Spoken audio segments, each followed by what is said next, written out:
तो अभी मैं मंदिर के ठीक सामने पे हूँ और मैं आप सभी लोगों को बता देती हूँ कि चारों धाम की यात्रा खुली हुई है। यात्रा बंद पहले भी नहीं हुई थी और अभी भी। इंदौर से है। बढ़िया दर्शन हुए। तो अभी मैं घर खाना खाने के लिए जा रही थी और रास्ते में हो गई है फिर से बारिश। और आज मैं जैकेट पहन के नहीं आई तो बारिश का होना तो जरूरी था। और आजकल लगा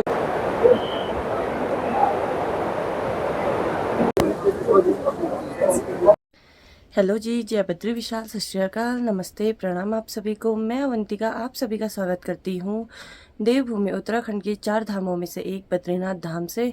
और आज के ब्लॉग की शुरुआत हो रही है सुबह के 6:30 बजे से। और सबसे पहले तो आपको यहाँ का मौसम दिखा देती हूँ, जो कि आजकल सेम ही है। कभी मौसम ठीक रहता है, कभी बारिश होती है, कभी धूप।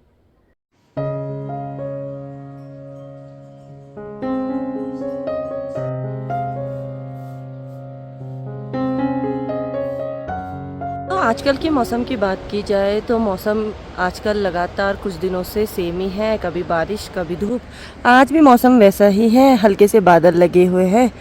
इस साइड से तो मौसम हल्का सा खुल भी रखा है।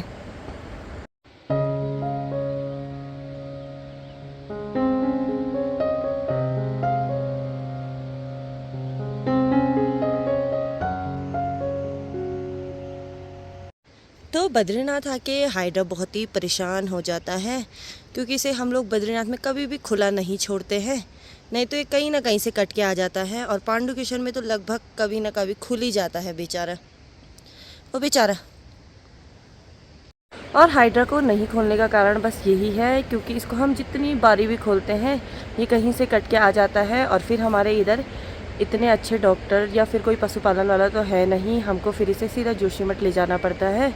तो हम लोग बद्रीनाथ में इसको खोलते ही नहीं हैं, ताकि इसको मतलब कोई काटे भी नहीं और हमारा जो हाइड्रा है वो एकदम सुरक्षित रहे। और अब मैं चलती हूँ नाश्ता बनाने के लिए, क्योंकि फिर मुझे थोड़ी देर में दुकान में भी जाना है। और हमें आजकल जो हमारे पहाड़ है, बद्रीपुरी के जितने भी पहाड़ है, उनकी चोटियों पे थोड़ी बहुत बर्फ़ दिख ना रही है। और अगर लगातार ऐसे ही बारिश होती रही तो ये बर्फ़ जल्दी से जल्दी पिघल जाएगी।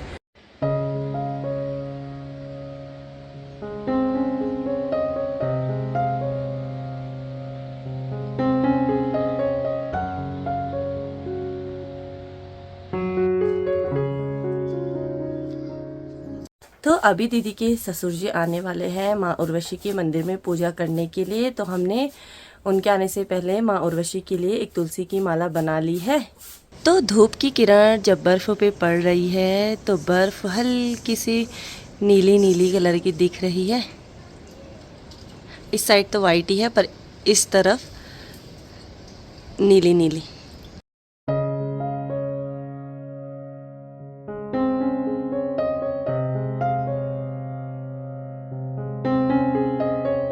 तो घर का सारा काम करके मैं निकल चुकी हूँ फिर से दुकान जाने के लिए। नाश्ता भी कर लिया था और कुछ कपड़े धोने थे वो भी मैंने धो लिए थे। और अभी धूप भी आ गई है हमारे गांव की साइड, लेकिन दूसरी साइड अभी धूप नहीं आई है।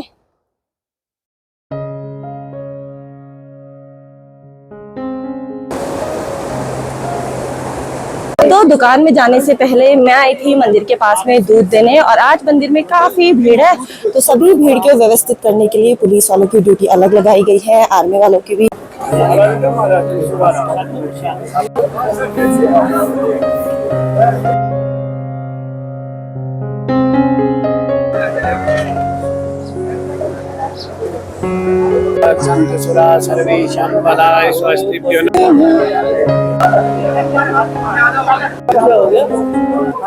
तो सुबह के टाइम पे मंदिर में बहुत ही भीड़ है आज।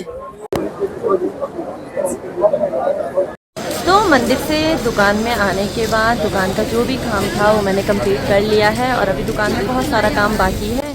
और आजकल यात्रियों के आने से बद्रीनाथ में बहुत रौनक बढ़ गई है। तो अभी मैं घर खाना खाने के लिए जा रही थी और रास्ते में हो गई है फिर से बारिश। और आज मैं जैकेट पहन के नहीं आई तो बारिश का होना तो जरूरी था। और आजकल लगातार जो बारिश हो रही है उसकी वजह से बर्फ भी बहुत तेजी से पिघल रही है। तो नदी का पानी भी है जो बढ़ रहा है।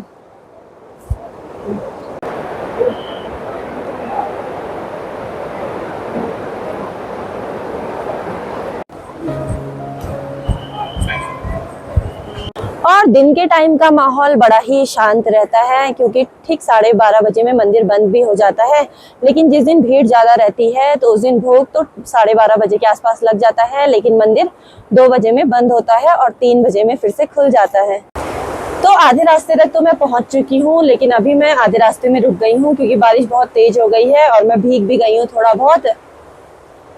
और जैसे ही बारिश थोड़ा कम होगी तो उसके बाद जाऊंगी घर, क्योंकि यहाँ की बारिश में अगर थोड़ा भी भीग लो तो सीधा बुखार सर्दी जुकाम तो नॉर्मल ही है। तो पहुंच चुकी हूँ मैं घर भीगते भागते। वैसे तो आधे रास्ते में रुक गई थी थोड़ी देर के लिए, लेकिन बारिश कम ही नहीं हुई तो आ गई। और अब पहले तो कपड़े चेंज कर लूंगी या फिर पहले ही खाना ही खा लेती हूँ उसके बाद। तो आज का खाना बड़ा ही स्पेशल है क्योंकि आज मम्मी ने खाने में बनाया है। वैसे तो भात दाल रोज ही रहता है, लेकिन कल मैंने आपको दिखाया था कि हमारे घर पे लेंगड़े की सब्जी भी आई है, तो वो भी बना है। तो खाना खा के मैं निकल चुकी हूँ फिर दुकान की तरफ। और अभी इतनी तेज़ बारिश हो रही है कि मुझे छाता भी लेना पड़ा और कपड़े भी चेंज करने पड़े। बढ़िया दर्शन हुए। कहाँ से आए हो आप लोग? एमपी से आए हो?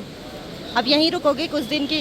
नहीं, हमको रिटर्न कोई दिक्कत तो नहीं हुई इधर? नहीं, ठीक से दर्शन होगा। तो शाम के 5 भी बज चुके हैं और हमारी चाय भी आ गई है दुकान में ही। और यहाँ पे अंकल भी चाय पी रहे हैं।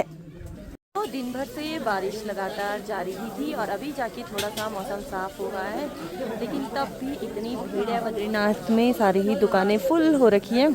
और आज तो मौसम पूरा ही गुमसुम सा हो रखा है, पूरा एकदम पैक है। तो जैसे ही मैं दुकान से घर जाने के लिए निकली तो फिर से बारिश होना स्टार्ट हो गई है और अभी मैं आई हूँ ठीक मंदिर के सामने पे।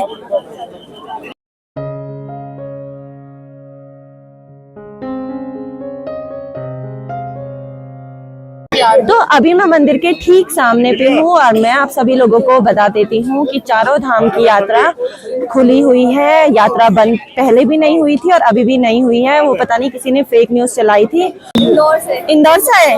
बढ़िया दर्शन हुए? ठीक है। फैमिली के साथ आए हो? तो इतनी तेज बारिश हो रही है लेकिन तब भी मंदिर के आगे इतनी भीड़ है और कई लोगों ने तो दर्शन कर लिए हैं और अभी कई लोग दर्शन कर ही रहे हैं। और खैर बद्रीनाथ की बारिश में भीगने का मजा ही कुछ अलग है। मैं फिर से भीग गई हूँ, जो कि छाता तो है लेकिन भीड़ बहुत है, इसलिए छाता खोलने में थोड़ा सा रिस्क है। और आज ऐसा लग रहा है कि सावन का महीना आ गया होगा क्योंकि चारों तरफ बस कोहरा ही कोहरा है, धुंध छाई हुई है, बस लाइट ही दिख रही है, बाकी कुछ भी क्लियर नहीं दिख रहा है। तो आ गई हूँ मैं अभी घर भीगते भागते क्योंकि आजकल इतनी बारिश हो रही है और मम्मी ने खाना भी बना लिया है, तो अब पहले खाना ही खा लेती हूँ। तो खाना खाने से पहले लड्डू गोपाल जी को भी सुला देते हैं। तो घर पे आते ही सबसे पहले मैंने कपड़े चेंज करे, उसके बाद हम लोगों ने खाना भी खा लिया है अभी। और सबसे अच्छी और गुड न्यूज़ तो यही है कि 4 धाम यात्रा खुली हुई है। वो तो पता नहीं किसी ने फेक न्यूज़ चलाई थी। और 25 मई से हेमकुंड साहिब की यात्रा भी शुरू हो जाएगी। तो आप सभी लोगों को ढेर सारी बधाई हो। और अब मैं आपसे मिलती हूँ एक नए ब्लॉग में। तब तक के लिए जय बद्री विशाल, जय श्री राम, बाय।